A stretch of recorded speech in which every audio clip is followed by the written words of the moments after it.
नमस्कार, मैं मनीष। अब देख रहे हैं 1/24। देखिए, सहकारिता को लेकर आज आईजेडी के प्रवक्ता जो है शक्ति सिंह प्रेस कॉन्फ्रेंस कर सरकार को किस तरह से घेरा, क्या कुछ बोले, वीडियो सुनिए। सहकारिता को भ्रष्टाचार की दलदल में ढकेल दिया है।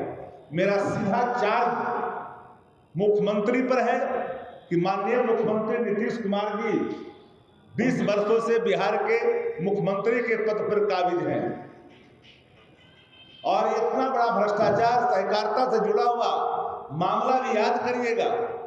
यह डिपार्टमेंट भी सृजन से अछूता नहीं है। सृजन का रिलेशन भी सहकारिता विभाग से जुड़ा हुआ था। बिहार में, आजाद हिंदुस्तान में बिहार में सबसे बड़ा भ्रष्टाचार वो सृजन है। 1500 करोड़ से ऊपर का सबसे बड़ा भ्रष्टाचार।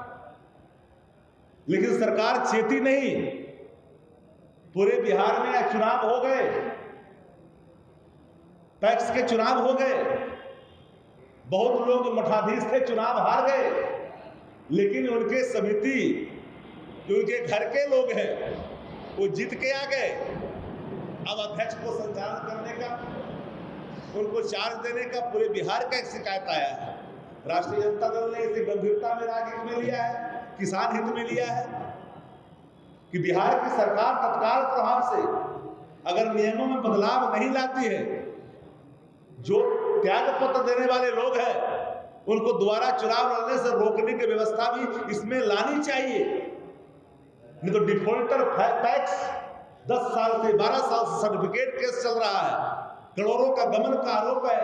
ऐसे लोग भी जीत करके आ जा रहे हैं और किसानों को लाभ नहीं मिल रहा है, बगल के पैक्स से टैग कर दिया जाता है। और जितने भ्रष्टाचारी हैं वो सरकार के संरक्षण में जी रहे हैं। कोऑपरेटिव माफिया पूरे कोऑपरेटिव को भ्रष्टाचार की दलदल में ढकेल दिया है। मेरा आरोप है कि माननीय मुख्यमंत्री नीतीश कुमार जी जो अचेतन अवस्था में पहुंच चुके हैं, इसे गंभीरता से नहीं ले रहे हैं। बिहार में रिटायर्ड अधिकारी जो भ्रष्टाचार की दलदल में खुद उसका दोनों पैर और परिवार का पैर फंसा हुआ है, वो व्यक्ति इस भ्रष्टाचार से कैसे मुक्त कराएगा। बिहार में 2-3 लोग चला रहे हैं सरकार, रिटायर्ड अधिकारी 3 आदमी का टोला है, वही बिहार में अपना सत्ता का संचालन कर रहा है, सत्ता का दुरुपयोग कर रहा है। जनहित में कोई काम नहीं हो रहा है और पैक्सों के चुनाव के परिणाम के स्वरूप जो उत्पन्न हालात है पूरे बिहार में, मानो एक नया विस्फोटक स्थिति उत्पन्न होने वाली है। प्राधिकार जो है जो चुनाव को संचालित कराता है, इलेक्शन कंडक्ट कराता है, प्राधिकार ने भी अपने पत्र के माध्यम से सरकार को पत्र लिखा कि सहकारिता आंदोलन का उद्देश्य समाप्त हो रहा है। भ्रष्टाचारी लोग अपने मन मुताबिक चीजों को लागू कर रहे हैं। तो जो पैक्स अध्यक्ष अगर चुनाव जीत गया, समिति इस्तीफा कर रहा है, फिर उनको चुनाव का सामना करना पड़ेगा। ये कैसी कार्य प्रणाली है, ये कैसा नियम है? इस नियम में बदलाव नहीं करोगे तो लगातार भ्रष्टाचार होता रहेगा। और इस भ्रष्टाचार में कोई और लोग नहीं है, सत्ता प्रतिष्ठान से जुड़े हुए लोग हैं जिनका संरक्षण बिहार की सरकार और भ्रष्टाचारियों को कर रहा है।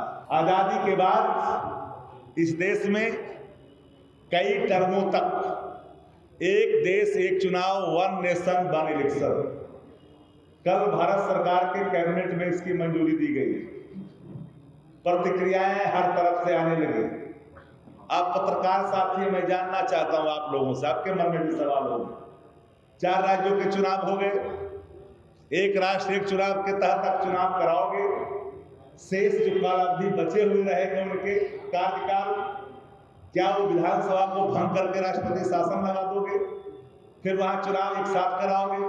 मान लिया जाए थोड़ी देर के लिए कि आप चुनाव आपने करा लिया, एक बार आपने भंग करके, क्या गारंटी है कि फिर एक देश एक चुनाव के बाद कोऑर्डिनेशन की सरकार नहीं बनेगी, बीच में फिर सरकारें अपने दम नहीं तोड़ देगी?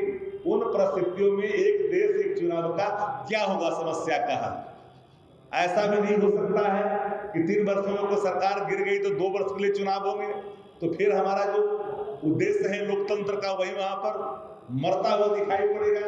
वोट मताधिकार का प्रयोग आम चुनाव में 5 वर्षों के लिए होता है।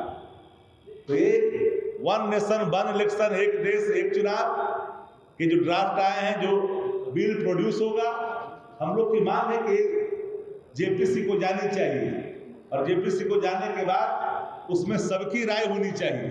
हम इसके खिलाफत या समर्थन का बात नहीं है, हम उन संभावनाओं पर, उन बातों पर जोर देकर करके हम ये कह रहे हैं, ना विरोध की बात है ना समर्थन का बात है कि आखिर होगा कैसे, ये ड्राफ्ट की प्रारूप क्या है, कैसे कर पाओगे। इन सारे सवालों पर मनन भी होगा, मंथन भी होगा, विचार भी होगा। तो राष्ट्रीय जनता दल का मानना है कि ये सवाल पॉलिटिकल स्टंट नहीं होनी चाहिए।